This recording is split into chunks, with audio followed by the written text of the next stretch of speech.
ሰላም ጤና ይስጥልኝ የክንፋን መረጃ ቤተሰቦቻችን የተመረጡና ወቅታዊ ዜናዎችን ይዘንላችሁ ቀርበናል። አብራችሁን ቆዩ። በመጀመሪያም አርዕስተ ዜናዎችን እናሰማችኋለን። 18ኛው የሰንደቅ ዓላማ ቀን ሰንደቅ ዓላማችን ለኢትዮጵያ ታላቅ የከፍታ ዘመን ብስራት፣ ለብሔራዊ አንድነታችን፣ ለሉዓላዊነታችንና ለኢትዮጵያ ህዳሴ በሚል መሪ ቃል ዛሬ እንደሚከበር ተሰማ። የገቢዎች ሚኒስቴር በአዲስ አበባ ከሚገኙ ታዋቂ ዓለም አቀፍ ትምህርት ቤቶች ላይ የግብር ምርመራ መጀመሩን አስታወቀ። ኢትዮጵያ በአባይ ወንዝ ላይ ገንብታ ካስመረቀችው የህዳሴ ግድብ አንጻር ግብጽ ብሔራዊ ጥቅሟንና የውሃ ደህንነቷን ለማስጠበቅ አስፈላጊ የሆኑትን ሁሉንም እርምጃዎች እንደምትወስድ ፕሬዝዳንት አብደል ፈታህ አልሲሲ ተናገሩ። የምዕራብ አፍሪካዋ ሀገር ማሊን ለመጎብኘት ወይም ለስራ የሚመጡ የአሜሪካ ዜጎች ቪዛ ለማግኘት $10,000 እንዲያስይዙ የሀገሪቱ መንግስት መወሰኑ ተሰማ። እነዚህንና ሌሎች ዝርዝር ዜናዎችን ይዘንላችሁ መጥተናል። አብራችሁን ቆዩ። መረጃዎቻችን በየጊዜው እንዲደርሷችሁ ቻናላችንን ሰብስክራይብ በማድረግ የደወል ምልክቷን ይጫኑ። 22 ሀገራትን ያቀፈው የአረብ ሊግ አባላቱን በጋራ እምነት፣ ባህልና ታሪክ ያስተሳሰረ ትልቅ ስብስብ ነው። ሆኖም ይህ ግዙፍ ተቋም ጠንካራ መገለጫዎችን ከማውጣት ባለፈ ተግባራዊ እርምጃዎችን በመውሰድ ረገድ ደካማ ነው በሚል ብዙ ጊዜ ይተቻል። በቅርቡ በእስራኤልና በቀጠናው ሀገራት መካከል ውጥረት ባየንበት ወቅት ሊጉ ለ10 ዓመታት ሲያልመው የነበረውን የጋራ የጦር ኃይል የማቋቋም ሀሳብ በድጋሚ አንስቶ የነበረ ቢሆንም በድጋሚ ሳይሳካለት ቀርቷል። ይህ ተደጋጋሚ ውድቀት በአረብ ሀገራት መካከል ያለውን ጥልቅ የፖለቲካ ልዩነትና የአንድነት ተግዳሮት ቁልጭ አድርጎ ያሳያል። በመስከረም 2025 እስራኤል በኳታር ዶሃ ላይ በፈጸመችው ጥቃት የሐማስ አመራሮችን መግደሏን ተከትሎ የዓለም ሀገራት የደህንነት ስጋታቸው አይሏል። ይህ ክስተት የጋራ የመከላከል ኃይልን አስፈላጊነትን በድጋሚ ቀስቅሷል። ግብጽም ይህንን አጋጣሚ በመጠቀም የጋራ ጦር እንዲቋቋም ግፊት ማድረግ ጀምራለች። የግብጽ እቅድ ዋና መስሪያ ቤቱን ካይሮ ያደረገ የየብስ፣ የአየር፣ የባህርና የልዩ ኃይል ክፍሎችን ያካተተ ጦር ማቋቋም ነበር። አሰራሩም በኔቶ አንቀጽ 5 ላይ እንደተቀመጠው በአንድ አባል ሀገር ላይ የሚፈጸም ጥቃት በሁሉም ላይ እንደተፈጸመ ጥቃት የሚቆጠርበት መርህ የተከተለ ነበር። በንድፈ ሐሳብ ደረጃ እጅግ ማራኪ ቢመስልም በተግባር ግን በድጋሚ ውድቅ ሆኗል። ይህ የጋራ ጦር ሐሳብ ሲከሽፍ የመጀመሪያው አይደለም። እንደ አውሮፓውያን አቆጣጠር በ2015 የግብፁ ፕሬዝዳንት አብደል ፈታህ አልሲሲ ለመጀመሪያ ጊዜ ሐሳቡን ሲያቀርቡም ሆነ ከዛ በፊት የነበሩ የመከላከያ ስምምነቶች ከወረቀት የዘለለ ለውጥ አላመጡም። ለዚህ ተደጋጋሚ ውድቀት በርካታ ስር የሰደዱ ምክንያቶች አሉ። የመጀመሪያው የሉዓላዊነት ጉዳይ ነው። የአረብ ሀገራት የጦር ኃይላቸውን በሌላ አካላት እንዲመራ አሳልፈው መስጠት አይፈልጉም። ሁለተኛው በአባላቱ መካከል ያለው የውስጥ ሽኩቻ አለመተማመን ነው። የባህረ ሰላጤው ሀገራት የግብጽን አመራርነት ሲጠራጠሩ፣ የሰሜን አፍሪካ ሀገራት ደግሞ የመካከለኛው ምስራቅ ስጋት እነሱን በቀጥታ እንደማይመለከት ያስባሉ። ሶስተኛው ምክንያት ጦሩ ማንን ለመውጋት እንደሚቋቋም ግልጽ የሆነ የጋራ ጠላት አለመኖር ሲሆን፣ አራተኛው ደግሞ የሀገሪቱ የጦር ኃይሎች በስልጠናና በመሳሪያ ያላቸው ከፍተኛ ልዩነት የሚፈጥረው የሎጂስቲክስ ፈተና ነው። የአረብ ኔቶ ሀሳብ ዋነኛ ግቡ ወታደራዊ ዝግጅቶችን ከማረጋገጥ ይልቅ ፖለቲካዊ አንድነትን ለማሳየት ያለመ ነው። መሪዎቹ ለህዝባቸው ችግር ሲመጣ ዝም ብለን አናይም የሚል መልእክት ለማስተላለፍ የሚጠቀሙበት ተምሳሌት ነው። በመሆኑም የአረብ ሊግ የጋራ ጦር ህልም በድጋሚ ከጋዜጣ ርዕስነት የዘለለ ፋይዳ ሳያመጣ ቀርቷል። ይህ ክስተት በአረብ ዓለም ውስጥ አንድነትን በአዋጅ ከመግለጽ ይልቅ በተቋም ደረጃ መገንባት ምን ያህል ከባድ እንደሆነ በድጋሚ ያረጋገጠ ነው። የጋራ የመከላከል ህልሙ አሁንም ቢሆን የፖለቲካ ፍላጎት በሌለበት ታላላቅ ራዕዮች ሳይፈጸሙ በመደርደሪያ ላይ እንደሚቀመጡ ትልቅ ማሳያ ሆኗል።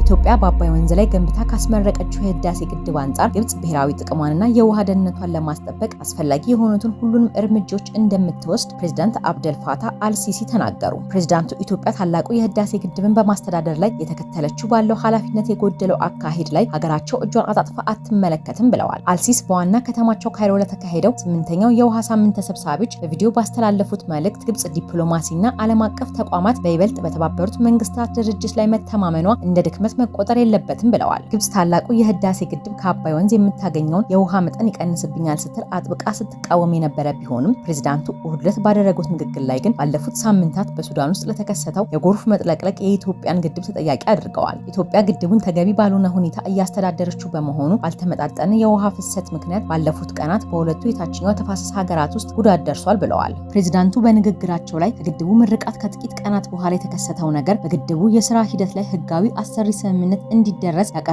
ጥያቄ ትክክል መሆኑን የሚያሳይ መረጃ ነው ብለዋል። አልሲስ ኢትዮጵያ የታችኛውን ተፋሰስ ሀገራትን አስቀድማ ሳታሳውቅ ወይም ሳትተባበር ወጥነት የሌለው ውሃ ትለቃለች ሲሉ ወንጅለዋታል። የኢትዮጵያ የውሃና ኢነርጂ ሚኒስትር ግብጽ ህዳሴ ግድቡ በአግባቡ ባለመስተዳደሩ ምክንያት የተለቀቀው ውሃ በሱዳን ጎርፍ እንዳስከተለ በመግለጽ ከዚህ በፊት ያወጣችው መግለጫ በሐሰት የተሞላና ተንኮል አዘል በማለት ውድቅ ማድረጉ ይታወሳል። ታላቁ የኢትዮጵያ ህዳሴ ግድብ ባይኖር ኖሮ ባለፉት ወራት በኢትዮጵያ ደጋማ ቦታዎች የታየው ከፍተኛ ዝናብ ሱዳንና ግብጽ ውስጥ በሰው ህይወትና በመሰረተ ልማት ላይ ታሪካዊ ውድመት ሊያደርስ ይችል እንደነበር በመግለጽ በወቅቱ ምላሽ ሰጥቷል። አልሲሲ አገራቸው የወሰደቻቸውን የዲፕሎማሲ እርምጃዎች የጥንካሬ መገለጫ፣ የብስለትና በንግግር የማመን እንዲሁም የናይል ተፋሰስ ሀገራትን ፍላጎት አደጋ ላይ ሳይጥሉ ለመጠበቅ የተደረገ መሆኑን አክለዋል።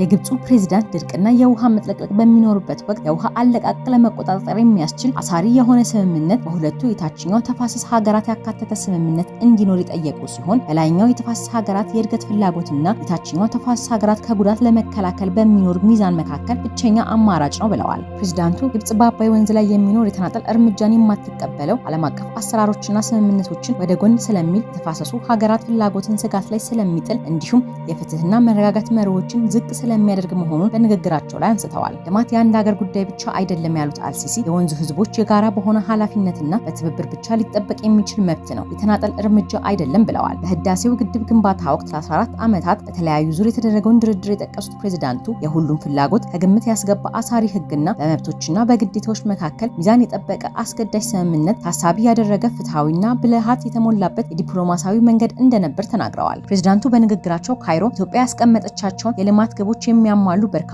ጥሩ ቴክኒካዊ አማራጮችና የሁለቱ የታችኛው ተፋሰስ ሀገራት ጥቅም የሚያስጠብቅ ሀሳብ አቅርባ እንደነበር ጠቅሰዋል። ነገር ግን እነዚህ የግብጽ አማራጮች የፖለቲካ ፍላጎት ባለመኖሩና በጠባብ የፖለቲካ እሳቤዎች የሚመራ የተናጠል እውነታ የመጫን ፍላጎት ብቻ ሊገለጽ በሚችል ግትርነት ተቀባይነት ሳያገኝ ቀርቷል ብለዋል። አልሲሲ ወንዙ የሁሉም የተፋሰሱ መንግስታት የጋራ ንብረትና በብቸኝነት ሊያዝ የማይችል የጋራ ሀብት ነው በማለት በናይል ላይ ብቸኛ የሉዓላዊነት ሐሰተኛ ይገባኛል ጥያቄ ተቀባይነት እንደሌለው አመልክተዋል። ግብጽ በዓለም ላይ የውሃ እጥረት ካለባቸው ሀገራት መካከል መሆኗን የጠቀሱት ፕሬዝዳንት አልሲሲ ከሀገራቸው 100 ሚሊዮን ህዝብ 98 በመቶ የውሃ ፍላጎታቸውን የሚያገኙት ከአባይ ወንዝ መሆኑን ጠቅሰው የህልውና ጉዳይ ነው ሲሉ አስቀምጠውታል። ፕሬዝዳንቱ አክለውም አገራቸው በአባይ ወንዝ ጉዳይ ላይ ስትከተል የነበረው ዲፕሎማሲያዊ መንገድ የደካማነት መገለጫ አለመሆኑን በመጥቀስ ነገር ግን ኢትዮጵያ እየተከተለች ካለው አካሄድ አኳያ ዝምታን እንደማትመርጥና ጥቅሟን ለማስከበር አስፈላጊ ያላቸውን እርምጃዎች እንደምትወስድ በድጋሚ ተናግረዋል። አልሲሲ ድንበር ተሻጋሪ ወንዞች የተፈጠሩት ዜጎችን ሊከፋፍሉ ሳይሆን ለውህደትና ለትብብር ድልድዮች እንዲሆኑ ነው ብለዋል። የውሃ ደህንነት ቅንጦትና ዘላቂ የልማት አማራጭ አይደለም ካሉ በኋላ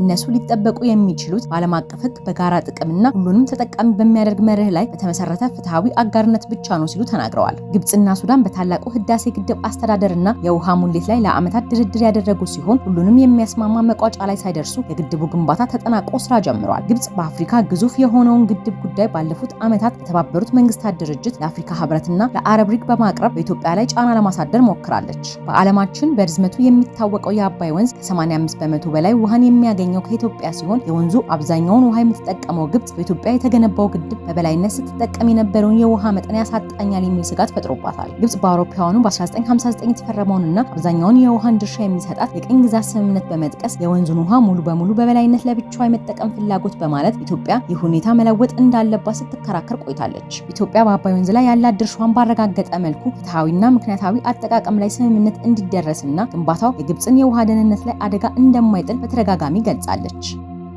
ብሔራዊ የሰንደቅ ዓላማ ቀን እየተከበረ ነው። 18ኛው ብሔራዊ የሰንደቅ ዓላማ ቀን በመላው ሀገሪቱ በተለያዩ ሁኔታዎች መከበር ጀምሯል። የብሔራዊ የሰንደቅ ዓላማ ቀን በሰንደቅ ዓላማ አዋጅ ቁጥር 862/2006 አንቀጽ 2 መሰረት በየዓመቱ ጥር ወር በገባ መጀመሪያ ሳምንት ሰኞ እንደሚከበር ተደንግጓል። የብሔራዊ የሰንደቅ ዓላማ ቀን በዓል በተለያየ መልኩ በየዓመቱ እየተከበረ 18 ዓመታትን አስቆጥሯል። በዚህ ዓመትም ሰንደቅ ዓላማችን ለኢትዮጵያ ታላቅ የከፍታ ዘመን ብስራት፣ ለብሔራዊ አንድነታችን፣ ለሉዓላዊነታችንና ለኢትዮጵያ ህዳሴ በሚል መሪ ሐሳብ ለ18ኛ ጊዜ ሰኞ ጥቅምት 3 ቀን 2018 ዓ.ም በፌዴራል በክልሎችና በሁለቱም የከተማ አስተዳደር ከተሞች ከሰንደቅ ዓላማ መሪዎች ጋር ተገናዝቦና የኢትዮጵያ ታላቅ የከፍታ ዘመን ብስራትና ማንሰራራት በሚያረጋግጡ ውይይቶች ታጅቦ በኢፌዴሪ የህዝብ ተወካዮች ምክር ቤት መሪነት በመላው ሀገሪቱ ይከበራል። የሰንደቅ ዓላማ ቀን በዓል መከበሩ ህብረ ብሔራዊ አንድነታችንንና ሉዓላዊነታችንን በማስጠበቅ የኢትዮጵያ የከፍታ ብስራትና ህዳሴ ለማረጋገጥ ለሀገር ክብርና ጥቅም ሁሉም ዜጋ የሚጠበቅበትን ሀገራዊ ኃላፊነት ለመወጣት በሰንደቅ ዓላማ ፊት ዳግም ቃሉን የሚያድስበት ዕለት ይሆናል። በፌዴራል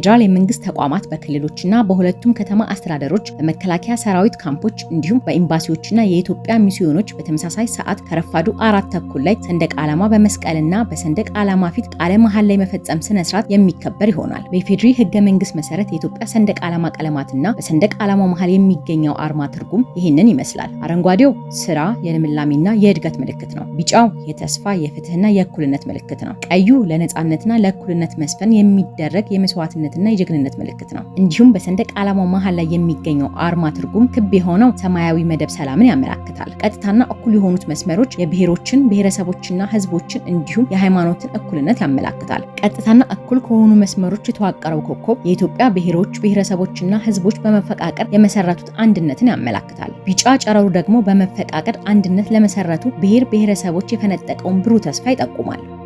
በሊቢያ የባህር ዳርቻ የ61 ስደተኞች አስክሬን ተገኘ። የሊቢያ ባለስልጣናት ባለፉት 2 ሳምንታት ብቻ በሀገሪቱ ምዕራባዊ ባህር ዳርቻ የ61 ስደተኞች አስክሬን መገኘቱን አስታውቀዋል። በሊቢያ ጤና ሚኒስቴር ስር የሚተዳደረው የድንገተኛ ሕክምናና ድጋፍ ማዕከል አስክሬኖቹ የተገኙት በቱኒዚያ ድንበር አቅራቢያ ከዙዋራ እስከ ራስ ልጃር ባሉ አካባቢዎች ነው ብለዋል። ማዕከሉ ቅዳሜ ዕለት በወጣው መግለጫ ሁሉም አስክሬኖች የህገወጥ ስደተኞች ሲሆኑ የ3ቱ ሰዎች አስክሬን የተገኘው በሜሊታ የ12ቱ ደግሞ በዙዋራ ነው ብለዋል። ሮይተርስ የዜና ወኪል ተጨማሪ የ34 ስደተኞች አስክሬን በዙዋራ አቡ ካማሽና ሜሊታ መገኘቱን ማዕከሉን ጠቅሶ ዘግቧል። እስካሁን ድረስ የ12 ስደተኞች አስክሬን ሲቀበር የቀሪዎቹ ደግሞ ለምርመራና ማን መሆናቸውን ለመለየት ወደ አስክሬን ማቆያ ክፍል መላኩን ባለስልጣናት አስታውቀዋል። ማዕከሉ በተረጋገጠ የፌስቡክ ገጹ ላይ ያጋራቸው ምስሎች የህክምና ቡድን አባላት ከባህር ዳርቻዎች አስክሬኖቹን እየሰበሰቡ በነጭ ፕላስቲክ ውስጥ ሲያስቀምጡ ያሳያል። ይህ አሳዛኝ ዜና የተሰማው ዓለም አቀፉ የስደተኞች ድርጅት መስከረም አጋማሽ ላይ 75 ሱዳናውያን ስደተኞች ያሳፈረች መርከብ ከሊቢያ ባህር ዳርቻ ከተነሳች በኋላ በእሳት በመያያዟ የተነሳ ቢያንስ 50 ሰዎች መሞታቸውን ካስታወቀ በኋላ ነው።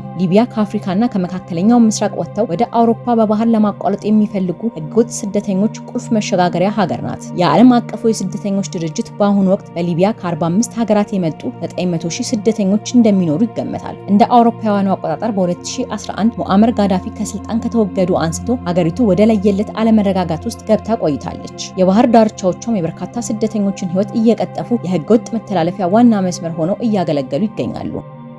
በአዲስ አበባ ታዋቂ ዓለም አቀፍ ትምህርት ቤቶች ላይ የግብር ምርመራ ተጀመረ። የገቢዎች ሚኒስቴር በአዲስ አበባ ከሚገኙ ታዋቂ የዓለም አቀፍ ትምህርት ቤቶች በሆኑት ኢንተርናሽናል ኮሚኒቲ ስኩል እና ሳንፎርድ ኢንተርናሽናል ስኩል ላይ በግብርና በአስተዳደር መጓደል ጥርጣሬ በአንድ ጊዜ አጠቃላይ የገንዘብ ክትትልና ምርመራ ጀምረዋል። የአሜሪካ ትምህርት ቤት የተባለ የሚጠራው ኢንተርናሽናል ኮሚኒቲ ስኩል ወይም ICS ላይ የገቢዎች ሚኒስቴር የግብር ምርመራ ቡድን ከፍተኛ ክትትል እያደረገ ነው። ምርመራው ትኩረት ያደረገው በተቋሙ የግብር ነጻነት ደረጃ ላይ መሆኑን ተገልጿል። ተቋሙ የበጎ አድራጎት ተቋም ተብሎ በመመደቡ ለረጅም ጊዜ ከግብር ነጻ ሁኔታ ሲጠቀም የነበረ ቢሆንም በከተማው ከፍተኛ የትምህርት ክፍያ ማስከፈሉ ይህንን ደረጃ ጥያቄ ውስጥ እንዲያስገባ አድርጎታል። ምንጮች እንደሚገልጹት ICS ለውጭ ሰራተኞች ደሞዝ የተወሰነውን ክፍል ወደ ውጭ ሀገር ሂሳብ የሚልክበት ባለ 2 ክፍያ ስርዓት እንደሚጠቀም ተጠርጥሯል ብለዋል። ይህ ከፍተኛ የግብር ማጭበርበር ሊሆን ይችላል የሚል ስጋት ፈጥሯል። የገቢዎች ሚኒስቴር ከሌሎች ተቆጣጣሪ አካላት ጋር በመተባበር በዚህ ዓለም አቀፍ ክፍያ ምክንያት ስለተፈጸመው የግብር ስወራ ጥልቅ ማጣራት እያደረገ መሆኑን የውስጥ ሰነዶች ያረጋግጣሉ።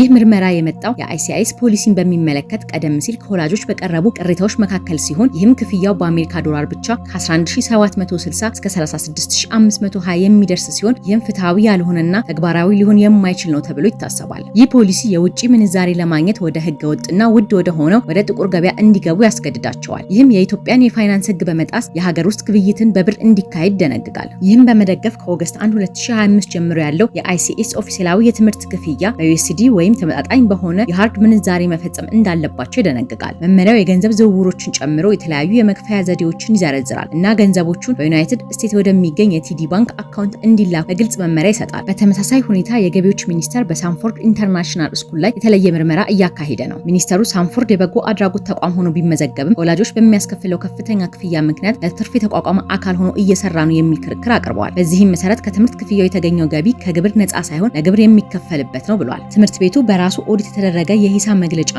የውጭ ሪፖርቶች መሰረት በማድረግ ባለስልጣኑ ከ2018 እስከ 2022 ባሉት ዓመታት ከ129 ሚሊዮን ብር በላይ የታክስ ይገባኛል ጥያቄ አቅርበዋል። ይህ የትርፍ ታክስ ቅጣቶችና ወለድን ይጨምራል። በፌዴራል ኦዲት አገልግሎትና በፌዴራል ፖሊስ ተጨማሪ የምርመራ ጊዜ መጨመሩን ምንጮች ጠቁመዋል። መንግስት በጉዳዩ ላይ ዘላቂ እልባት ለመስጠት በአሁኑ ሰዓት የትምህርት ቤቱን አመራሮች እየፈተሸ ነው። ማሊ የአሜሪካ ጎብኚዎች ለቪዛ $10,000 እንዲያስይዙ ወሰነች። የምዕራብ አፍሪካዋ ሀገር ማሊን ለመጎብኘት ወይም ለስራ የሚመጡ የአሜሪካ ዜጎች ቪዛ ለማግኘት $10,000 እንዲያስይዙ የሀገሪቱ መንግስት ወስኗል። ይህ የሀገሪቱ ውሳኔ የመጣው የአሜሪካ መንግስት በዜጎቿ ላይ ተመሳሳይ የሆነ እርምጃ ካስቀመጠ በኋላ ነው። በማሊ የሚገኘው የአሜሪካ ኤምባሲ ክፍያው የተወሰነው የአሜሪካን ድንበሮችና የሀገሪቱን ብሔራዊ ደህንነት ለመከላከል እንደሆነ አርብ ዕለት ገልጾ ነበር። የማሊ የውጭ ጉዳይ ሚኒስቴር እሁድ ዕለት የማስያዣ ገንዘቡ የተወሰነው በተናጠል መሆኑን አስታውቀው ለአሜሪካውያን ዜጎች ተመሳሳይ የሆነ የሆነ የቪዛ ፕሮግራም እንዲኖር ያደርጋል ብለዋል። የቪዛ ፖሊሲ ለውጥ የመጣው ሁለቱ ሀገራት ዲፕሎማሲያዊ ግንኙነታቸውን ለማሻሻል እየጣሩ ባለበት ወቅት ነው። ባለፈው ዓመት ሐምሌ ወር ላይ ማሊን የጎበኙ የአሜሪካ ባለስልጣናት በጸረ ሽብር ትብብር፣ በኢኮኖሚ አጋርነት እንዲሁም የማሊን የወርቅና የሊቲየም ማዕድናት ክምችትን መጠቀም በተመለከተ ተወያይተው ነበር። እንደ አውሮፓውያኖቹ አቆጣጠር በ2021 በማሊ በጀነራል አሴሚ ጎይታ የተካሄደው መፈንቅለ መንግስት ተከትለው የሁለቱ ሀገራት ግንኙነት እየተቀዛቀዘ መጥቷል። ከመፈንቅለ መንግስቱ በኋላ ማሊ በጂሃዲስቶች የሚደርሰውን ተደጋጋሚ ጥቃት ለመመከት ከሩሲያ ጋር ያላትን ግንኙነት አጥብቃለች። የፈረንሳይ ወታደሮችን ከሀገራቸው ያባረሩት ጄኔራሉ በሩሲያ መከላከያ ሚኒስቴር ስር የሚንቀሳቀሱትን የዋግነር ቅጥረኛ ወታደሮች ወደ ሀገራቸው ጋብዘዋል። ባለፈው ሳምንት የቡርኪና ፋሶ ወታደራዊ መንግስት አሜሪካ ለዜጎቿ ቪዛ መስጠት በማቆሟ የተነሳ ወደ ሀገሪቱ የሚላኩ ስደተኞችን እንደማይቀበል አስታውቆ ነበር።